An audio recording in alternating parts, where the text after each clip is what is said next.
Hello viewers, সবাইকে স্বাগতম জানাচ্ছি নতুন আরেকটি ভিডিওতে। তো এই ভিডিওতে দেখানোর চেষ্টা করব যে আপনারা ফোন থেকে কিভাবে পাওয়ার পয়েন্ট প্রেজেন্টেশন মাইক্রোসফটে সেটা ইউজ করতে পারেন কিংবা প্রেজেন্টেশন সেখান থেকে তৈরি করবেন, সেটাই দেখানোর চেষ্টা করবো আজকের এই ভিডিওতে। সো চলুন শুরু করা যাক। ফার্স্ট অফ অল প্লে স্টোরে চলে যাবেন, সার্চ বারে গিয়ে লিখবেন পাওয়ার পয়েন্ট, লিখে সার্চ করবেন।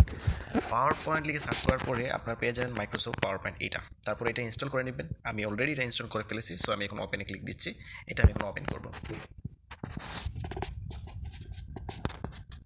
একটু সময় নিতে পারে। তো এইখানে যেটা করবেন, সিম্পলি আপনারা হচ্ছে সাইন আপ করে নেবেন। এখানে ইমেল, ফোন নাম্বার বা স্কাইপ নেম দিয়ে সাইন আপ করে নেবেন। সো আমি এখানে সাইন আপ করছি, সো ইমেলটা দিয়ে দিলাম। এখন আমি হচ্ছে কি এটা ক্লিক করছি এর ডান দিকের আর চিহ্নতে। সো এখন নেক্সটে ক্লিক দেবো। এখান থেকে আমি একটা পাসওয়ার্ড এটার জন্য তৈরি করব। সো পাসওয়ার্ড তৈরি করে আমি হচ্ছে কি নেক্সটে ক্লিক দিব।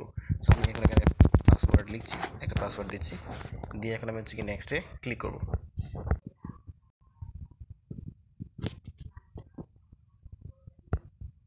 তো এখন আমি হচ্ছে কি পাজলটা সলভ করব। ওকে, ক্লিক করলাম। তো তো এখানে বলতেছে যে এরো চিহ্নগুলো ইউজ করে আপনি হচ্ছে কি এটা সলভ করবেন।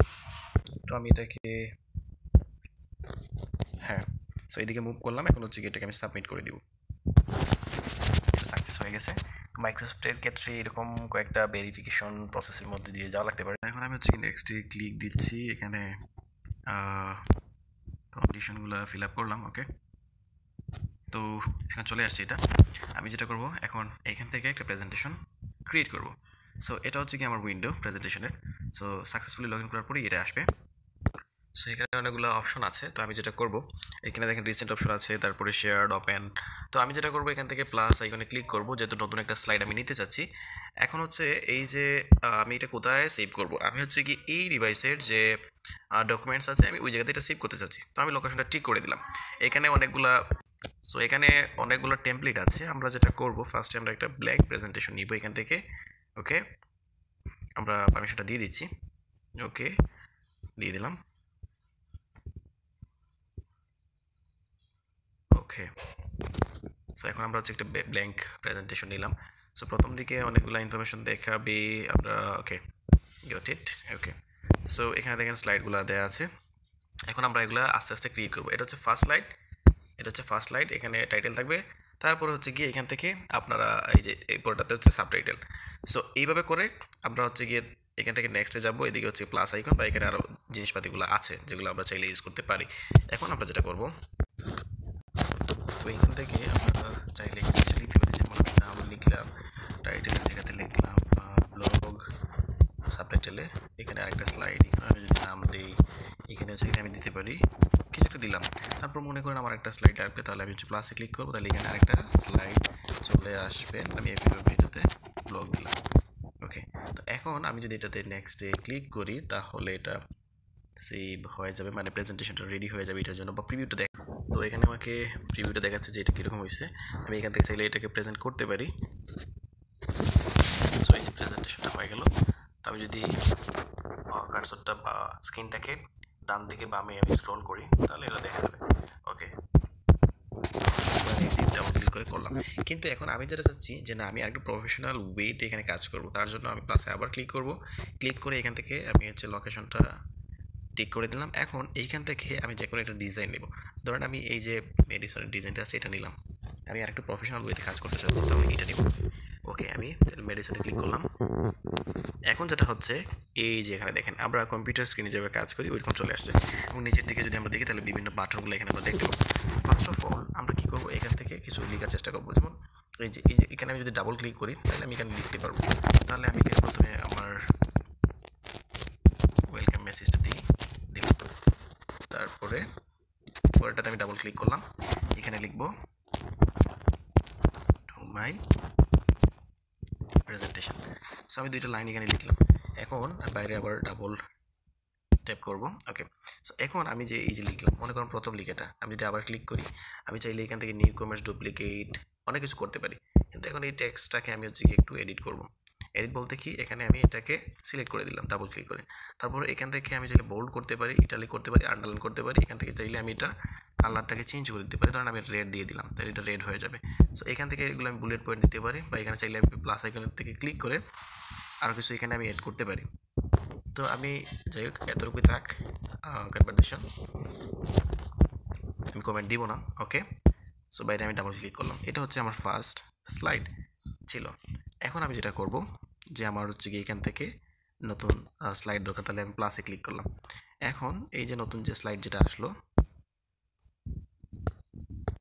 তো এখান থেকে আমি হচ্ছে গিয়ে যে স্লাইডটার নাম এটার লেআউটটা চেঞ্জ করবো, তাই এটাতে ক্লিক করলাম। সো ধরেন আমি একটা এখানে ব্ল্যাঙ্ক লেআউট নিলাম, সো ব্ল্যাঙ্ক হয়ে যাবে লেআউটটা। এখন আমি যেটা করব, এই যেটা আছে আমি যে পেন টুল আছে এখানে ক্লিক করলাম, ক্লিক করে এখানে দেখেন টেক্সটের অনেকগুলো অপশন আছে, কিন্তু এখানে নিউ স্লাইড আছে, লেআউট আছে, টেক্সট ডিরেকশন আছে, ফন্ট ফরম্যাটিং আছে, অনেক কিছুই আছে। তো আমি যেটা করবো, আচ্ছা হোমে চলে যাচ্ছি। ওই দেখেন হোমে গেলে কী হবে, এখান থেকে আমি ইনসার্ট করতে পারবো, ড্র করতে পারবো, ডিজাইন করতে পারবো, ট্রানজিশন, অ্যানিমেশন সব কিছু আমি এখান থেকে দিতে পারবো। সো আমি এগুলোতে পড়ে যাচ্ছি। আমি আপাতত যেটা করব, এখান থেকে এটাকে মিনিমাইজ করে দিলাম। এখন আমি এখান থেকে একটা টেক্সট বক্স নিলাম, নিয়ে এখানে কিছু টেক্সট লিখলাম। মনে করেন আবার আমি আমার নামটা লিখলাম, নামটা আমি লিখে দিলাম। ওকে, এখন আমি এই লেখাটাকে, যে লেখা যেটা আছে এটার যে এটাকে আমি একটু বোল্ড করে দিলাম। তারপরে হচ্ছে এখান থেকে আমরা, তো আমি এখানে টেক্সটগুলো একটু সিলেক্ট করে নিচ্ছি। আমি টেক্সটগুলো সিলেক্ট করে নিলাম, তারপর এখানে আবার ডাবল ট্যাপ করব। আচ্ছা, আমি আবার সিলেক্ট করে নিচ্ছি। ওকে, তারপর এটা ব্যাক দিলাম, এখান থেকে পেন টুল ওপেন করলাম। এখানে আমি এটাকে সাইজটাকে একটু বাড়িয়ে দিব, ধরেন আমি হচ্ছে 32 করে দিলাম, তো লিখাটা একটু বড় হয়ে যাবে। আর এদিকে আমি এটাকে একটু বাড়িয়ে দিলাম। তো আমি এখান থেকে চাইলে লিখাটাকে পরিবর্তন করতে পারবো সাইজ। ওকে, সো এখন আমি যেটা করবো, মানে ফোনটাকে আমি চাইলে কালার দিতে পারবো। এখান থেকে আমি একটা কালার চুজ করতে পারি, যেমন ধরেন আমি ব্লু দিলাম। ব্লুটা কেমন হয়ে যায়, আমি একটু হচ্ছে গিয়ে এটা দিলাম। ওকে, সো তারপরে হচ্ছে গিয়ে ফোনটাকে আমি যদি চাই চেঞ্জ করতে, আমি ফোনটা সাবস্ক্রিপ্ট সুপারস্ক্রিপ্ট এটা করতে পারি। ওকে, সো এখন হচ্ছে গিয়ে যেটা করব, এখান থেকে যে ফন্ট যেটা আছে, এই যে ফন্ট যেটা আছে সেটা আমরা চেঞ্জ করতে হলে এটাতে ডাবল ট্যাপ করলাম, করে এখান থেকে আমার পছন্দ মতো একটা আমি যেমন আমি এটা দিয়ে দিলাম। সো এটার ফন্টটা কিন্তু চেঞ্জ হয়ে গেছে। ওকে, আমি এটাকে মিনিমাইজ করে দিলাম। এখন এই স্লাইডটা ধরে নিলাম আমার হয়ে গেছে। এখন আমি যেটা করব, মনে করেন আমার আরেকটা স্লাইড দরকার, আমি কি করলাম যে এই প্লাসে ক্লিক করলাম, কিন্তু আমি এটা লেআউটে ক্লিক করে আবার আমি আমার পছন্দ মতো আরেকটা নিলাম, ধরেন আমি ব্ল্যাঙ্কটাই নিলাম। ওকে, এখন আমি যেটা করব, এখানে টেবিল ইনসার্ট করব। টেবিল ইনসার্টের জন্য আমি এটাতে ক্লিক করব, ক্লিক করে এইখানে দেখেন আমি যদি চাই উপর দিকে একটা বাড়াতে, এটাতে ক্লিক দেবো, মানে নিচের দিকে এটাতে ক্লিক করলে ওই উপরের দিকে একটা বাড়বে, মানে উপর থেকে নিচের দিকে একটা বাড়বে। আর এটাতে ক্লিক করে নিচ থেকে উপর দিকে একটা বাড়বে। এটাতে করলে বামের দিকে একটা কলাম বাড়বে, মানে ওই পরিমাণ বেড়ে যাবে। এটা করলে ডান দিকে ওই পরিমাণে, মানে ওই মাঝখান দিকে বেড়ে যাবে। আর এটা করলে হচ্ছে গিয়ে এখান থেকে চাইলে আমি এই যে কলাম, মানে এখানে চাইনগুলো দেওয়া আছে, আমি কীভাবে ডিলিট করতে পারি, যেমন কলাম চাইলে কলাম ডিলিট করতে পারি। এভাবে চাইলে এটাকে আমি দেখে সিলেক্ট করি। আমি যদি মনে করেন এখন বললাম যে না আমার হচ্ছে কি এখানে যতটুকু দরকার আমি ততটুকু রাখবো, না হলে হচ্ছে কি বাকিটা আমি সিলেক্ট করে, মানে সিলেক্ট করে ডিলিট করে দেবো, তাহলে এটাও আমি করতে পারি। ওকে, গেল। তারপরে এখন আমি যেটা করবো, এই যে টেবিল যেটা আছে, এই টেবিলটা যদি আমি আবারও সিলেক্ট করি, এবং সিলেক্ট করে আমি যদি দেখাই আপনাদের এদিকে একটু, দেখেন এখান থেকে আমি এটাকে নিয়ে আরও কাজ করতে পারবো, এই টেবিলটাকে নিয়ে। এখান থেকে চাইলে আমি রোগুলো ডিলিট করে দিতে পারি, সম্পূর্ণ টেবিলে আমি যতটুকু সিলেক্ট করেছি ততটুকু ডিলিট করে দিতে পারি। আবার যদি আমি টেবিলটা নিয়ে আসি, এবং সবচেয়ে মজার ব্যাপার হচ্ছে আমি যদি এই টুলটা ইউজ করি, তাহলে দেখেন আপনি এখানে লিখে আছে যে ইনক্রিজ রো হাইট বা ডিক্রিজ করতে পারেন, কলাম বাড়াতে পারেন, কলাম কমাতে পারেন, এটা এখান থেকে করা যাবে সুন্দর। তারপরে এখানে ইরেজার টুল আছে, তারপরে এখান থেকে এই যে দেখেন আমি টেবিলের যে স্টাইলটা, মনে করেন এটা এই স্টাইলে দিতে চাই বা এই স্টাইলে দিতে চাই, তাহলে এটা দিতে পারবো। ওকে, তো আমি হচ্ছে গিয়ে স্টাইলটা আরেকটু সুন্দর একটা দিই, স্টাইল এইটা দিলাম, এটাই থাক। ওকে, সো এটা আমার হয়ে গেল। এখন আমরা যেটা করব, এখান থেকে ধরলাম এই স্লাইডটা আমরা হয়ে গেছে বা পেয়ে গেলাম। তা আমরা এখন যেটা করব, আরেকটা স্লাইড, নতুন স্লাইড নেব, নেওয়ার পরে এটাকে লেআউটটা আমরা ব্ল্যাঙ্ক করে দিচ্ছি। এখন আমরা এখান থেকে ধরলাম শেপ নিব, শেপে ক্লিক দিচ্ছি, ক্লিক দিয়ে মনে করেন যে কোনো একটা শেপ, আমরা এই শেপটা নিলাম। সো নেওয়ার পরে এটা এখানে থাকলো, আমরা চাইলে শেপটাকে কালার দিয়ে ফিল করতে পারি। মনে করেন যে আমার যেটা দরকার আমি রেড কালার দিয়ে ফিল করলাম। সো এখানে রেড কালার দিয়ে ফিল করলাম, এটা দিয়ে চাইলে আউটলাইনটা ফিল করা যাবে, এটা দিয়ে আউটলাইন ফিল করলাম। তারপর এটা দিয়ে চাইলে এটাকে রোটেট করা যাবে, মিরর রোটেট, কিংবা এই জিনিসটা আমরা চাইলে এখান থেকে করতে পারি। যেমন এটা দিয়ে চাইলে কত ডিগ্রি রোটেট করতে চাই এটা দেখা যাবে। তো আমরা এটা রোটেট করলাম না। তারপর কোনো জায়গায় যদি মনে হয় যে আমরা ব্যাকে যাওয়া দরকার, তাহলে আমরা এটাতে ক্লিক করবো, তাহলে আগের অবস্থানে চলে যাবে। এইটাতে ক্লিক করলে যেমন এই যে চলে আসছে। ওকে, এখন আমরা যেটা করব, আমরা এখান থেকে এখন হচ্ছে গিয়ে আরেকটা স্লাইডে যাব, নতুন একটা স্লাইড নিচ্ছি, এটা ব্ল্যাঙ্কই আছে, ব্ল্যাঙ্ক থাকবে। আমরা এখন এখান থেকে একটা ছবি আমরা ইনসার্ট করবো। সো এটার জন্য এটাতে ক্লিক করব, ক্লিক করে আমাদের গ্যালারি থেকে আমরা যে কোনো একটা ছবি নিচ্ছি। মনে করুন হচ্ছে কি আমরা এইখান থেকে এই ছবিটা নিলাম। তো এই ছবিটা এখন আমরা এখানে আমাদের আমরা চাইলে এটাকে ক্রপ করতে পারবো, রোটেট করতে পারবো, সব কিছু করতে পারবো। এখানে চাইলে ছবি আরও ইউজ করা যাবে কিংবা এটাকে ফিল্টার করা যাবে, কিন্তু আমরা চাচ্ছি যে না, এটা যতটুকু আছে ততটুকুই থাক। এটাকে আমরা ছোটো বড়ো করে আমাদের জায়গা মতো আমরা বসিয়ে দিতে পারবো। ওকে, সো বসিয়ে দিলাম। এখন এটাকেও চাইলে আপনি আরও কাজ করতে পারবেন। এখান থেকে চাইলে আপনি এটার স্টাইল পরিবর্তন করতে পারেন। দেখেন আপনি কোন স্টাইলে দিতে চাচ্ছেন, এইভাবে নাকি এইভাবে, অথবা শ্যাডো দিয়ে, বিভিন্নভাবে এটাকে স্টাইল করা যাবে। তো আপনারা যদি চান এটা করতে পারেন, অথবা যদি চান এইভাবে করতে সেটাও করতে পারবেন। আমরা ধরে নিলাম যে আমাদের হচ্ছে কি এরকম হলেই চলবে, আমরা এরকম রেখে দিলাম। তারপরে দেখেন আমরা যদি এটাতে ক্লিক করি, দেখেন এখান থেকে কী হবে, এখান থেকে চাইলে আমরা এটার জন্য এটার মিরর রিফ্লেকশন নিয়ে আসতে পারবো এই ছবিটার জন্য। ওকে, তারপর এখান থেকে চাইলে আমরা আবার এটাকে রোটেট করতে পারবো, আমরা দরকার নেই। তো এখান থেকে চাইলে আমরা এটার জন্য কমেন্টস অ্যাড করতে পারবো এই ছবিটার জন্য, বাট এটা আমাদের দরকার নেই। ওকে, আচ্ছা, এই স্লাইডটা আমাদের রেডি হয়ে গেল। এখন আমরা আমাদের পুরো প্রেজেন্টেশনটা একবার দেখে নিব যে আমাদের প্রেজেন্টেশনটা কেমন হয়েছে। আমরা এখান থেকে চাইলে এই যে দেখেন নিউ স্লাইড, এখান থেকেও নিয়ে আসা যাবে। তারপরে এখান থেকে অনেকগুলো অপশন আছে, এটা পিডিএফ হিসেবে শেয়ার করা যাবে, সেভ করা যাবে, সেভ এস করা যাবে, মানে আপনারা যেভাবে চাচ্ছেন আর কি। তো ফার্স্ট অফ অল আমি যেটা করবো, এটাকে একটু সেভ করে নিব। ওকে ওকে, আমি এটাকে সেভ করে নিলাম। অটো সেভ এটা অন আছে, সমস্যা নেই।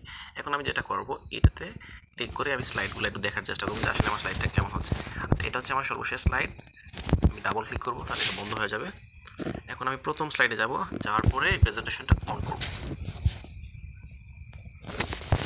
তারপরে দেখেন পরের স্লাইড, পরের স্লাইড, পরের স্লাইড। ওকে, সুন্দর হয়েছে। তো এখন আমি আরেকটা বিষয় করবো, এখান থেকে আমি আবার পে টুলে যাবো, যাওয়ার পরে এই হোমের এটাতে ক্লিক করছি। তো এখান থেকে আমি চাইলে অনেক কিছু ইনসার্ট করতে পারবো বা ডিজাইনটা চেঞ্জ করতে পারবো, স্লাইড শোটা আমি এখান থেকে দেখতে পারবো। তো আমি যেটা করতে যাচ্ছি, দেখি এখান থেকে ইনসার্ট থেকে কী করা যায়। সো এখান থেকে ইনসার্ট থেকে আপনি টেবিল, পিকচার্স, ভিডিওস সব কিছু সেই স্মার্ট আর্ট পর্যন্ত নিয়ে আসতে পারবেন এখান থেকে। সো আমি একটা স্মার্ট আর্ট যে ক্লিক যদি করি, তাহলে একটা স্মার্ট আর্ট আপনাদেরকে এখানে দেখানোর চেষ্টা করছি। সো এখানে দেখেন এটা হচ্ছে 30 ডেজ ফ্রি ট্রায়াল আপনি দিতে পারেন। ওকে, তো এইটার জন্য আপনারা হচ্ছে গিয়ে 30 ডেজের জন্য তাহলে এই যে স্টার্ট 30 ডেজ ফ্রি ট্রায়াল, এটা আপনারা ট্রাই করবেন। অলরেডি এটা আমি একবার ট্রাই করেছি, তাই আমি এটা ট্রাই করবো না, কিন্তু এখান থেকে চাইলে আপনারা স্মার্ট আর্ট নিয়ে আসতে পারেন। ওকে, ফাইন। তো এখান থেকে আরেকটা বিষয় আপনাদেরকে দেখাবো, সেটা হচ্ছে অ্যানিমেশনের জন্য। সো অ্যানিমেশনের জন্য আমরা অ্যানিমেশনে ক্লিক করতেছি। এখন দেখেন এটার জন্য কি এফেক্ট দেওয়া যায়, আমরা কি এন্ট্রান্সের জন্য কিছু দেবো, নাকি হচ্ছে কি এমফাসিসের জন্য দেবো, বা এক্সিটের জন্য দেবো, যেটা চাইবো এখান থেকে কিন্তু আমরা আচ্ছা, তার আগে হচ্ছে কি এটা সিলেক্ট করে নিতে হবে। সিলেক্ট করে নেওয়ার পরে কিন্তু এটা থেকে অ্যানিমেশন এখন আমরা দিব এই যে দেখেন এটা। ওকে, তো আমরা যদি এটা দিই, তাহলে দেখেন এটা কিন্তু এড হয়ে গেছে। ওকে, তারপরে এখন আমরা যেটা করব, এই লেখাটার জন্য যদি চাই আমরা যেখান থেকে একটা অ্যানিমেশন দিব, তাইলেও কিন্তু আমরা দিতে পারি। ধরেন এন্ট্রান্স অ্যানিমেশনে দিলাম ফ্লাইং। ওকে, অ্যানিমেশন দেওয়া হয়ে গেল। আচ্ছা, তো এই স্লাইডের জন্য আরেকটা বিষয় দেখাবো, সেটা হচ্ছে ট্রানজিশনের জন্য আমরা ট্রানজিশন এফেক্টে যাব, যাওয়ার পরে যে কোনো একটা দিয়ে দেবো, মনে করেন আমরা এটাই দিলাম। তো এটার জন্য কিন্তু সাবস্ক্রিপশন লাগবে। সো আমরা হচ্ছে গিয়ে যেহেতু আগেই সাবস্ক্রিপশনটার কাজ এখানে করে ফেলছি, বা এটা অলরেডি আমরা ইউজ করে ফেলছি, সো এটা আমরা দিব না। এটা আপনারা যারা আছেন ফ্রি ট্রায়াল, তারা 30 ডেজ ফ্রি ট্রায়ালটা নেবেন। ওকে, সো এই আমাদের মোটামুটি কাজ ছিল, আমরা কাজটা করে ফেলছি। এখন আমরা যেটা করব, আমরা এখন স্লাইডটা একটু শো করে দেখবো যে আসলে আমাদের প্রেজেন্টেশন কেমন হয়েছে। এই যে দেখেন অ্যানিমেশনগুলো কীভাবে আসছে, সুন্দরভাবে আসছে। তো আশা করি বুঝতে পেরেছেন যে কীভাবে মাইক্রোসফট প্রেজেন্টেশন দিয়ে ফোনে কাজ করা যায়। এতটুকু ছিল আজকের ভিডিও। ধন্যবাদ সবাইকে সাথে থাকার জন্য।